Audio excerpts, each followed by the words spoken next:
আমরা দেখি মে মাস আসলে শ্রমিকদের অধিকার নিয়ে কথা বলা হয়, কিন্তু মূলত কি শ্রমিকের অধিকার নিয়ে কথা বলতে হবে মে মাস আসলেই? বিষয়টা এরকম নয়। পিয়ারা হাবিব মুহাম্মদ রাসূলুল্লাহ সাল্লাল্লাহু আলাইহি ওয়াসাল্লাম বলেছেন, উতুল আজীর আজরাহু ক্বাবলা আন ইয়াজুফা ইলকাহ। তোমরা শ্রমিকের মজুরি দাও, শ্রমিকের গায়ের ঘাম শুকানোর পূর্বেই তার মজুরি তোমরা প্রদান করো।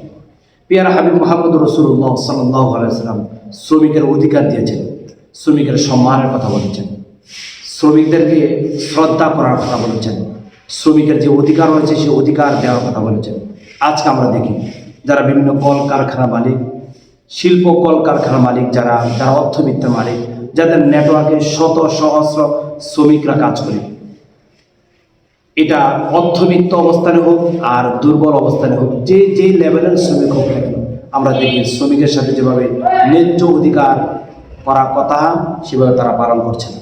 যদি শ্রমিকের অধিকার যদি আপনি পালন যদি না করেন, কিয়ামতের ময়দানে ভয়াবহ অবস্থা আপনার পরিগণিত হবে। শাস্তির জন্য আপনি প্রস্তুত থাকুন।